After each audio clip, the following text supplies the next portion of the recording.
C'est très très beau ce petit poireau. Ouais. Bah c'est toi, c'est ta musique qui me fait faire. Qui me fait ça. On la recoiffe tout à l'heure. On y va. Être avec Barbara Pravi, de vous retrouver 3 mois après l'Eurovision et ce podium, cette merveilleuse seconde place. Vous venez ce soir nous présenter votre premier album, On n'enferme pas les oiseaux. Dans quelques instants, sur cette scène, vous allez nous interpréter Saute. Alors, est-ce que c'est une ode à la liberté?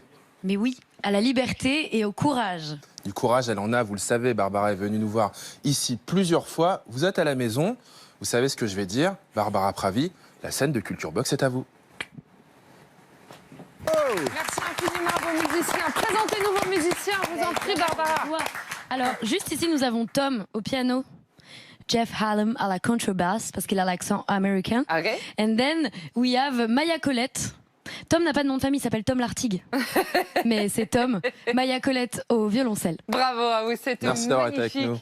Et puis c'est un moment émouvant quand on présente son album, son premier album. Ça fait 6 ans, je crois, que vous travaillez sur cet album. On se posait la question. J'imagine que vous avez composé tout le temps, qu'il doit y avoir une multitude de chansons dans votre besace. Comment est-ce qu'on choisit celle qu'on va finalement présenter à son public ?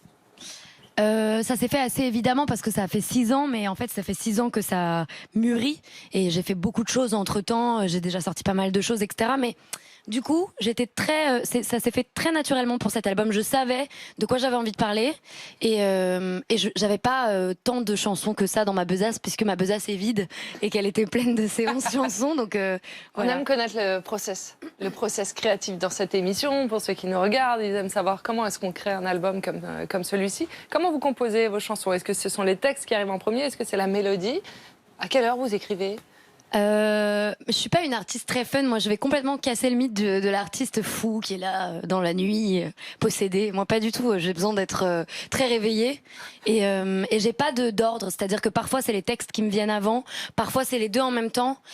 Parfois c'est des mélodies, j'enregistre des mémos. Il y a mon téléphone est plein de mémos et donc c'est puis je réécoute et je suis là, ah elle est pas mal cette mélodie. Puis quand je la réécoute, j'ai des mots qui arrivent dessus. Ça dépend. C'est totalement irrégulier. Et il y a des phases de rien. Et en fait, j'ai appris, ça m'a pris du temps parce qu'à un moment donné, je pensais qu'il fallait tout le temps faire pour avoir au maximum. Et en fait, j'ai fini par comprendre que les moments de rien sont extrêmement importants parce qu'en fait, le corps et le cerveau travaillent tout le temps. Et parfois, ils travaillent dans l'inconscient, quoi. Et puis un jour, on se réveille et en fait, on a un texte qui arrive et on l'attendait pas, quoi. Voilà. Ce disque s'appelle On n'enferme pas les oiseaux. Alors, on entend de la valse, on entend du tango, on entend de la bossa nova. C'est un peu à contre-courant. Qu'est-ce que vous aimez dans ces sonorités? Ben, j'aime la musique, moi. J'aime toutes les musiques. Et ce que j'avais envie de faire, c'était surtout un album très généreux musicalement, dans le sens avec vraiment de grands arrangements. On s'est vraiment pris le chou à faire des grands moments de musique, des grands moments qui emportent. C'était très important que ce soit pas timé, une chanson qui fait 3 minutes tout le temps avec un couplet, un refrain. Enfin voilà, je me suis laissé une grande liberté, mais en fait c'était assez naturel d'avoir cette liberté-là. Je sais pas trop comment expliquer, mais nous on le vit comme une grande balade quand on écoute cet album. On rentre dans des mondes merveilleux et quelquefois tragiques aussi. C'est très cinématographique en fait. Je l'ai un petit peu pensé comme une BO de film. On s'est demandé s'il y aurait une suite, s'il y aurait un film justement de cet album. Bah si j'avais plein de sous, je ferais comme Daft Punk, je ferais un espèce d'album concept avec évidemment, mais pour ça, faudrait que j'ai beaucoup de sous. Je ne les ai pas. Bon, c'est dans un coin de la tête. Il y a une chanson qui nous a particulièrement touchés avec Daphné, c'est La Ritournelle. Oui. On écoute un extrait ?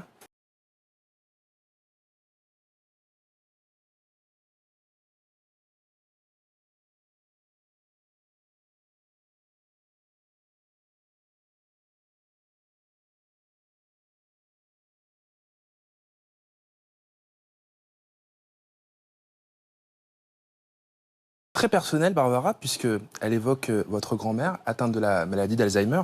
C'est particulièrement compliqué de parler d'un sujet aussi difficile, tout en respectant, en gardant une espèce de pudeur.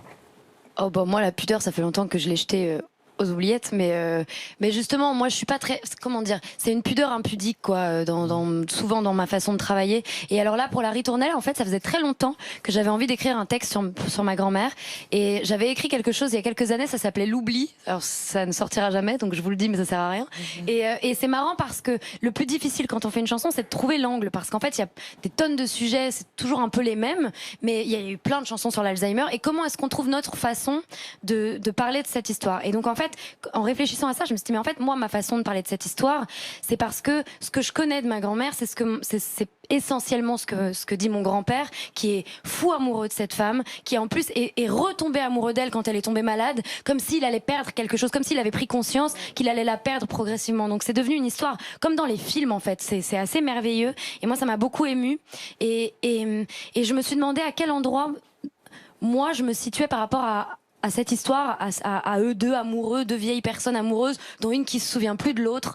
Et je me suis dit, mais en fait, il est là, elle est là ma façon, elle est là mon histoire à moi. C'est ça qui me touche, c'est de voir mon grand-père qui rentre à la maison et qui parfois dit, oh là là, si tu savais, c'était magnifique, elle m'a pris dans ses bras, elle m'a fait des câlins, elle m'a dit, mais je t'aime, t'es l'homme de ma vie, et nos enfants. Puis le lendemain, il revient, comme s'il avait perdu 10 kilos de sueur, et il dit, bah aujourd'hui, elle savait pas qui j'étais, elle m'a poussée, elle avait une force incroyable. C'est ça que j'ai voulu raconter dans cette histoire. Et vous avez voulu raconter plein d'autres choses dans cet album qui a été formidablement accueilli puisqu'il vient de sortir et il est dans le top 3 ventes. Et alors, qui est devant Barbara Pravi? Kanye West. Bien sûr. C'est pas grave du coup d'avoir Kanye West. Du coup, il est dans le top 2. Alors, vous vous apprêtez à partir dans une tournée internationale. Bah oui, Cocorico, vive la France. Ça devrait durer jusqu'à fin 2022, voire 2023, je vous préviens. Puisqu'il y a des dates qui n'arrêtent pas en fait de se rajouter. On peut retrouver toutes les dates sur les réseaux sociaux de Barbara Pravi. On vous le dit chaque soir. Suivez les artistes sur les réseaux. C'est encore ce qu'il y a de plus simple pour sentir le pouls. Et puis nous, on sera au premier rang évidemment avec Raph. Mais en attendant, bien sûr, vous restez avec nous. Évidemment. Merci Barbara Pravi.